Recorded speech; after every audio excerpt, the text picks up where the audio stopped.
Ils vont profiter quoi de toi? C'est quoi que toi tu touches comme cachet et puis ça va profiter? Toi, mais qui va t'inviter quelque part? Les gens t'invitent parce que non. Bon, vide congélateur, c'est un enfant malgré son handicap. Il sait pas, il aime la musique, c'est sa passion. Avant l'été, les gens t'aiment, tu arrives quelque part, les gens rient. Sinon, quand tu marches derrière pour qu'ils soient en train de gifler pour le faire avancer là. Tu vas dire qui va venir mettre ses 3 000 euros, mettre ses 4 000 euros pour dire non, viens, tu vas chanter. Tout le monde t'a dit que non, que toi t'es trop joli quoi. Nous-mêmes on a assis là, même en descendant à pilon là. Pour gagner même spectacle, même maintenant, même c'est dur. Après, les gens, toi, un illettré à outrance. Un illettré, what the beat. Les gens veulent t'aider là, tu es venu t'asseoir là, tu as venu crier, bah. Nous fait chier ici matin, midi, soir.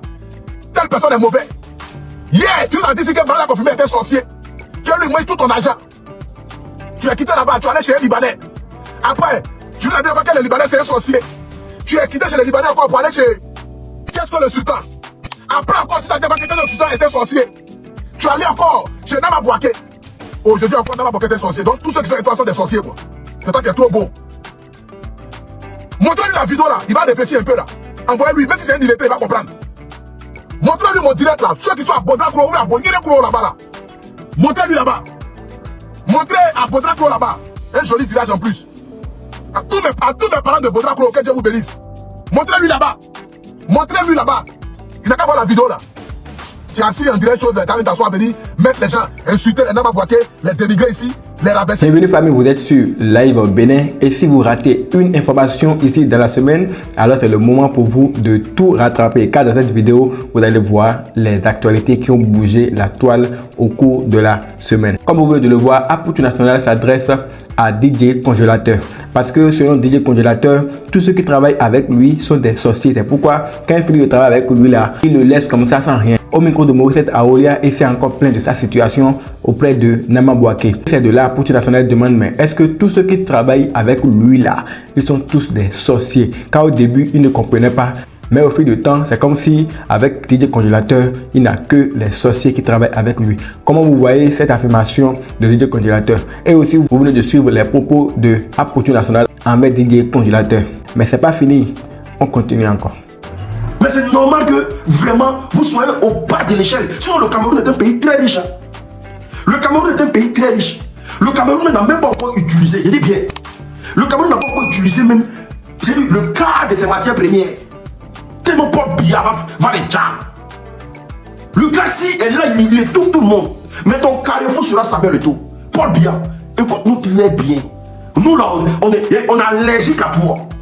Nous qui sommes nés dans... C'est-à-dire nous qui sommes venus de trouver au pouvoir. Et puis on est en train de voir mourir au pouvoir là. On est allergique à toi. On a du mal à savoir que tu existes même encore sur cette terre.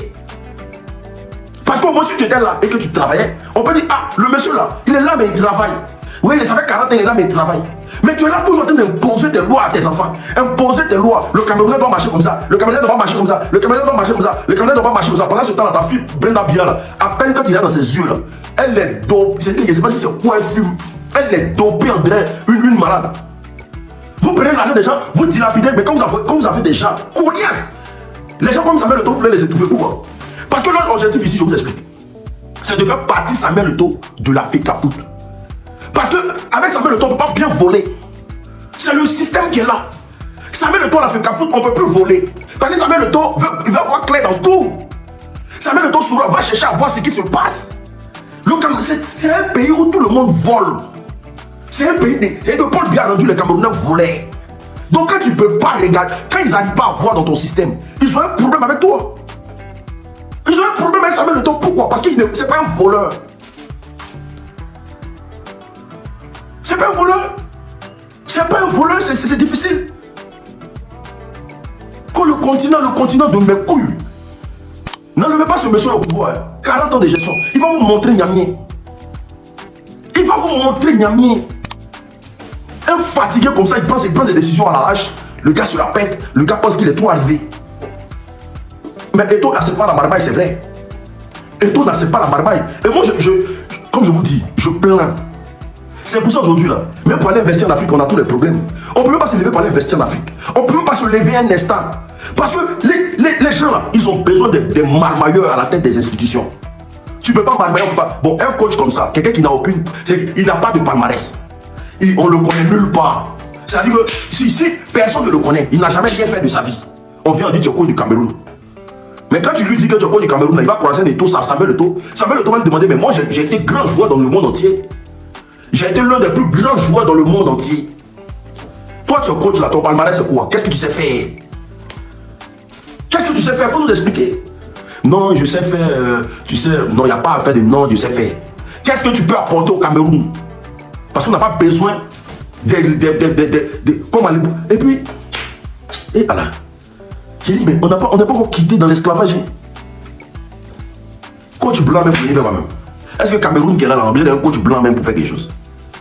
Cameroun même qui est là, les footballeurs camerounais ont besoin de coach blanc. Hein? Parce que le problème c'est que Samuel Eto'o veut enlever leur histoire de coach blanc. Là. Alors qu'il y a des intérêts qui se jouent quand il y a blanc. Samuel Eto'o veut enlever leur histoire de coach blanc. Il veut que ses frères viennent coacher. Parce que celui que Samuel Eto'o visait là, c'était Patrick Mboma pour venir coacher les Lions indomptables. Parce que Samuel Eto'o fait que si quelqu'un doit manger dans le pays là, il faut que ce soit un Camerounais qui mange. Ou bien, si quelqu'un doit manger dans le pays, il faut que ce soit un Camerounais qui mange. On ne doit pas mettre tout au détriment du blanc. Parce que le blanc dans son pays ne va jamais prendre un noir pour coacher son équipe nationale.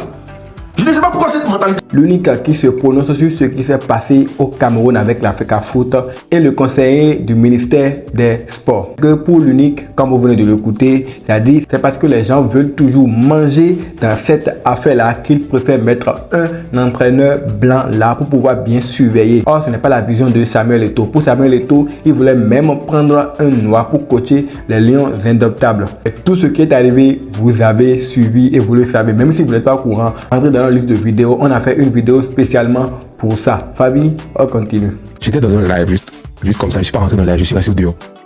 Et il y a, comment on appelle? Il y a des gens qui te parler dans le live. Il y a une personne qui disait en fait, ah, moi je vais aller au concert d'Axel. Et il y a une autre personne qui était là qui disait que le concert d'Axel, vous voyez, comme d'habitude, ça, voilà, ça dénigre parce que vous savez, c'est genre, la plupart des gens, des confrères africains, ils ont je sais pas, ils ont pas ce truc-là, ce mind-là, vous voyez. Donc ça dénigre, ça dit que oui, que le concert d'Axel, quel concert? Tu allais à quel concert? Que oui, qu'il y a les concerts des artistes, des vrais artistes ici, maintenant tu vas aller au concert d'Axel. Et la personne dit, en tout cas moi, je vais aller au concert d'Axel. Voilà. Et puis, elle était pas, elle dit que oui, que de toute façon il y a les concerts des artistes comme et elle citait les noms des artistes, que oui, il y a les gens comme ça qui sont même ici en France actuellement, qui ont bientôt des événements, que d'aller à leur concert. Elle a fini de parler. Elle était de parler, j'ai écouté. Je suis parti pour moi, au calme. Vous savez ce qui s'est passé?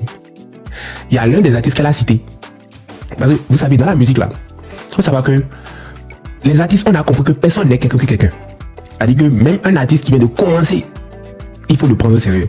On a compris ça entre artistes. Hein. Entre artistes, on a compris ça. Même quand je faisais mon feat avec la plupart des artistes dans mon album, ça s'est passé très bien. Si ton projet est bon, on te prend au sérieux. Voilà. Donc, à peine j'ai quitté le live, je suis venu comme ça.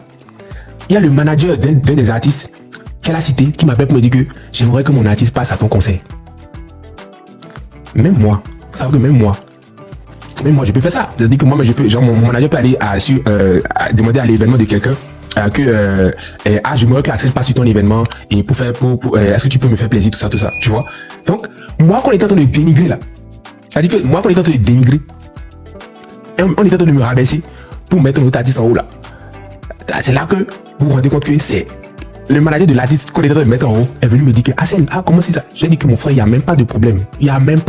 C'est mon frère, même celui qui doit venir même pour mon concert là même là, c'est-à-dire que c'est mon frère et c'est normal, il va venir à mon concert et genre j'aime beaucoup ses sons, donc sans problème. Maintenant, le concert de quel tu es en train de parler que oui, c'est mieux d'aller voir l'artiste là. L'artiste vient maintenant à mon spectacle. Est-ce que tu vas venir maintenant à mon spectacle? Est-ce que tu vas venir maintenant ou bien tu vas toujours continuer à dénigrer? Arrêtez. C'est-à-dire qu'on ne connaît pas demain. Il faut comprendre qu'on ne connaît pas demain. Celui qui est haut aujourd'hui peut devenir bas. Même moi, vous voyez aujourd'hui là, je fais 1500 personnes en live, je suis à côté de ma vie. Demain, je peux lancer un live, il y aura à peine 10 personnes. Et ça, c'est une éducation que les parents donnent depuis le bas âge. Une éducation que même mes parents me donnent depuis le bas âge. Ils me disent que toi là, Dieu peut te faire tout ce que tu fais aujourd'hui, mais demain tu peux tomber comme ça. Et on va tous t'oublier. On va t'oublier du début jusqu'à la fin. Tout le monde va t'oublier. Donc il faut apprendre. Apprenez à respecter les gens. Voilà, quelqu'un est en train de dire, oui, qu'est-ce là, il chante quoi? faut aller au concert de telle personne, c'est mieux. Maintenant, telle personne, quand on te dit d'aller à son concert là, c'est son manager qui m'appelle, on me dit que oui, est-ce que mon artiste venait à ton concert? J'ai dit que bien sûr. Parce que moi, si j'étais dans le pays de ton artiste, mon manager s'il va contacter ton artiste pour que je passe. Et s'il a un événement, donc, carré. Mais voilà, genre, il y a les fans qui pensent que nous, on est en guerre entre artistes. Non, on ne sera jamais en guerre entre artistes. Nous, les artistes là. Non, impossible. On se kiffe entre nous, même si on se kiffe ou pas, on sait que demain là, tu ne connais pas demain. Faut faire attention. Donc tu as dit que tu voulais aller à l'événement de ton artiste, mais non, ton artiste vient à mon événement, donc faut venir.